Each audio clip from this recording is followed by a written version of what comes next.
കോഴിക്കോട്ട് രാമനാട്ടുകരയിൽ ബസ്സിൽ നിന്ന് പോക്കറ്റടിച്ച യുവാവ് പിടിയിലായി. കണക്കായി പോയി. കൊളത്തറ സ്വദേശി ഫിറോസാണ് കൈയോടെ പിടിയിലായത്. ബസ്സിൽ വെച്ച് പോക്കറ്റ് അടിക്കുന്ന ദൃശ്യങ്ങൾ 24-ന് നോക്കിക്കോളൂ, കൃത്യമായിട്ട് നോക്കിക്കോളൂ. പോക്കറ്റ് എങ്ങനെ അടിക്കണം എന്ന് പുള്ളി നമ്മളെ പഠിപ്പിക്കും.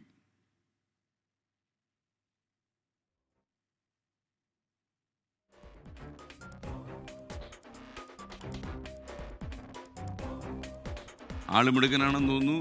സംഭവം അദ്ദേഹം പ്രവർത്തനം നടത്തിക്കൊണ്ടിരിക്കുക. ഓപ്പറേഷൻ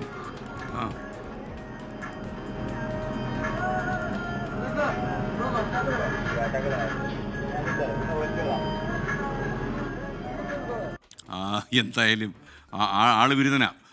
അദ്ദേഹം ബിരുദൻ്റെ ഡീറ്റെയിൽസും കറിയണ്ടേ. സമീർ സി മുഹമ്മദ് കോഴിക്കോട് നിന്നും തത്സമയം ചേരുന്നു. സമീർ, ചേട്ടൻ്റെ പണി നമുക്ക് ഇഷ്ടപ്പെട്ടു, പറയൂ വിവരങ്ങൾ.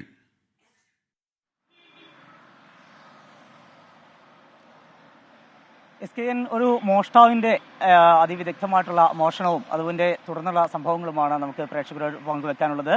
കോഴിക്കോട് രാമനാട്ടുകരയിലാണ് ഈ സംഭവം ഉണ്ടായത്. രാമനാട്ടുകരയിൽ സർവീസ് നടത്തുന്ന ബിസ്മില്ല എന്ന ബസ്സിലാണ് മോഷണം നടന്നത്.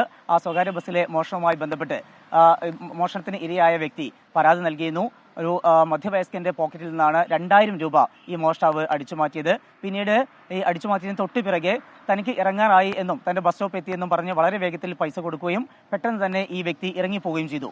ഈ മധ്യവയസ്കൻ പോലീസിൽ പരാതി നൽകിയിരുന്നു. ആ പരാതിയിൽ പോലീസ് അന്വേഷണം നടത്തി. ആ അന്വേഷണത്തിൽ ഏറ്റവും നിർണായകമായത് ബസ്സിൽ നിന്ന് ലഭിച്ച ഈ CCTV ദൃശ്യങ്ങളാണ്. അത് കേന്ദ്രീകരിച്ചുള്ള അന്വേഷണത്തിലാണ് ഇപ്പോൾ കൊളത്തറ സ്വദേശിയായിട്ടുള്ള ഫിറോസ് പോലീസിന്റെ പിടിയിലായിരിക്കുന്നത്. അതിവിദഗ്ധമായാണ് ഇദ്ദേഹം മോഷണം നടത്തിയിട്ടുള്ളത്.